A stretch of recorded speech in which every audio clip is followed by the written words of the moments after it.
let's dig into the Canadian Championship a little bit first and then talk about some other big stories around Vancouver. You have a regular season game last weekend. You have regular season going on. How do you now shift to this is it? This is a final on Tuesday night. I mean, maybe that was an issue this past weekend versus Chicago. Maybe some guys were maybe too focused on the game coming up this Tuesday. But, yeah, at the end of the day, ultimately it's a final. It's a chance to lift a trophy. And that's something this club hasn't done in a while. So we know how much it means to the club. And, hopefully we can get the job done. Ryan, we're also hearing it's going to be the atmosphere is going to be insane there on Tuesday. They're looking to break the attendance record. How excited are you for that potential atmosphere that you guys will be playing in?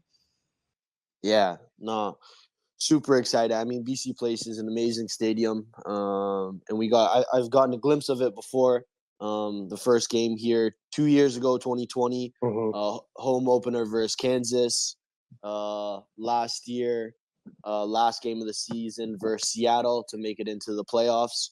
So no, I've definitely seen BC Place packed, and when it is, it's a special, and for other teams, it's a dangerous place. You don't have to worry. By the way, if you don't want to play and you want to sit in the stands, you can get a free ticket because you have the same name as Ryan Gold. Yes. Did you see this promotion? Yes, exactly. Is that how you're going? Is that how you're getting into the game? Yeah, By being one of the Ryans? Yeah, exactly. That's maybe I'll get a ticket that way, but yeah, we'll see. It sounds like it's going to be special. It sounds like the club, you know, what we're seeing in the way they're promoting, that they're really committed. Sort of what's the conversation like in a moment like this from the top down? Who are you hearing from, both current players, maybe former players and coaches, about how big this moment is for the whole club?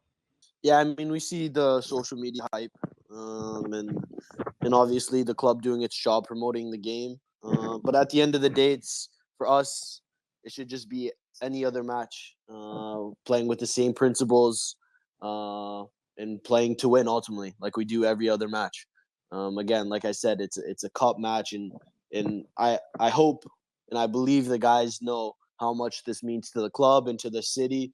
And so, yeah, I believe we'll get the job done, especially at home. Ryan, you're from Ontario originally, but now you have lived in Vancouver for over a couple years now. What would you say is kind of the biggest sort of difference between the two cities and the two regions? Yeah, I actually grew up playing for Toronto FC, funny enough. But crazy. Yeah, it is crazy. But yeah, I got drafted here in 2020. And some differences, the weather. I mean, the Toronto winters get pretty brutal. The summers get really hot. Here in Vancouver, the summers are pretty mild. In the winters, it just rains. And then I would say some other differences are the people. I always kind of relate Toronto kind of like New York City. Everyone's kind of like business oriented, and like everyone's got a place to be, and you know they don't really have time to talk. And so and here in Vancouver, everyone is super nice, super nice. I had to get used to it when I moved into my apartment. You know, you see people in the elevator, and they're just like, "Hey, like, how's it going? Like, what are you up to today?" And I'm just like, "Oh, you know, I'm going to training. I'm going to the beach. I'm going to go get groceries." So, people are definitely really cool here. So you mentioned it at the beginning there, but you did play in the TFC Academy. Were you a TFC fan after that? What's your connection to the club? Are you allowed to celebrate if you score on Tuesday night? Yeah, I definitely think I'm allowed to score. I played as I was 12, 11, 12. And I was commuting from Hamilton, my home city.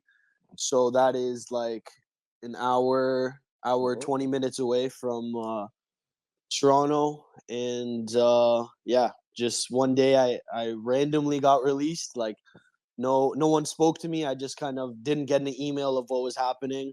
And my mom called the coach, and he just said, "Yeah, no one told Ryan, but he's released." So it's definitely had a big chip on my shoulder for my whole career.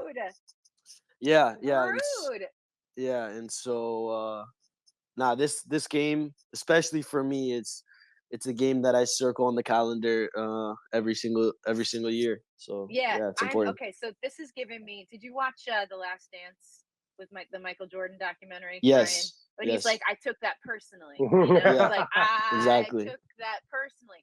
This Yes. is the vibe that I Yep. am getting from you as we head into this matchup. Like, what I mean, for you personally, what would it mean to beat them, get a trophy against the team that basically said, you know, dismissed you in such brutal fashion and rude fashion? Yeah, I think it would mean a lot. But yeah, personal things aside, I think again for the club, it would be massive. But yeah, for me to do it, to win my first pro trophy against the club that released me, yeah, it feels good. That would That be feels good. Yeah, and I mean, I supported them like big time as a kid too. I was at the MLS Cup finals. I was at a lot of their home games. I was a ball boy for a couple of their games. Yeah, I was a massive TFC supporter. But yeah, things change. On the other side now. Yes, exactly. Let's talk about Andres Cubas joined the club a couple months ago. A big signing for the Whitecaps. From your perspective, what has he brought to this team? Yeah. Andres he's first off, he's a great guy. Soccer wise, he makes a lot of plays that I would say I'm not really used to defensively. For example, I'll be tracking back out of breath. You know, usually a team will be able to keep a bit of possession in our half and then they'll misplace a pass or something like that. But Andreas will just get his foot in and all of a sudden we have the ball back and now we're back on the front foot. So I would say that is the biggest thing he's brought to this team is that, you know, defensive awareness as well as his great tackling and yeah, he's a real anchor for the team, I would say. You mentioned your need to come back and defend. You've been playing as a wingback most of this year, more of an attacker in college. We've seen you play as a winger and 10 at times in MLS as well. How does that position feel to you? What have you thought of fitting in there over the course of this season? I would say the position came very natural for me. I think I was just kind of slotted in there in preseason just to see how it would do, to fill in numbers. And yeah, I mean, at the beginning of the preseason, I was last on the depth chart in the wingback position. I was told that, and I understood why, because the guys ahead of me have been playing wingback their whole career, their whole life. But yeah, I would say the wingback position is very natural for me. When I played at Syracuse and when I played at Vaughan and previously, I've always been a winger, but I've always had a high work rate defensively. So I think that's really helped me transition into the wingback role where it basically is a winger with a lot more running and a lot more defensive responsibilities. So I would say I've transitioned pretty well, but there's definitely lots of room to grow. You guys picked up a new wingback in Julian Gressel. You trained with him last week. He got his debut this weekend. How excited is the team to have him and sort of what he can bring to the squad? Yeah, I think everyone's excited. Julian's a great guy, as well as, I mean, we've seen his highlights, we've seen his stats, we know what he's capable to do. Obviously, a lot of assists, a lot of crosses. Defensively, he's solid, and I think he's a great fit for the team with the system we play, how Vanni wants us to play. I think he fits perfectly, and yeah, I think it was a great signing for the club. Ryan, I gotta ask you about your head coach, Vanni Sartini. So true story. I'm trying to get him to come on our podcast tomorrow. And I think it might happen. Feeling good about it, but he's become one of my favorite sort of characters in MLS. What can you tell us about Vanni Sartini that we might not know? What about Vanni? I mean, yeah, if you see the press conferences and the way he just talks, he's very, I would say, chill in a way. He really trusts his players to do the right job. He's super laid back. He's always cracking jokes. Like it could be 7:30 in the morning, everyone just gets to the facility Everyone's tired and he's cracking jokes.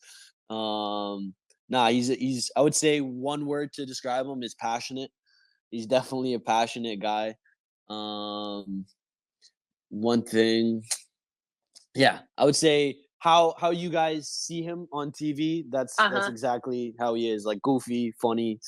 Have you met his cat, Frida? He likes to highlight her on his Instagram a lot, and I'm very intrigued by the cat. No, I've never met his cat. Yeah. He loves Frida.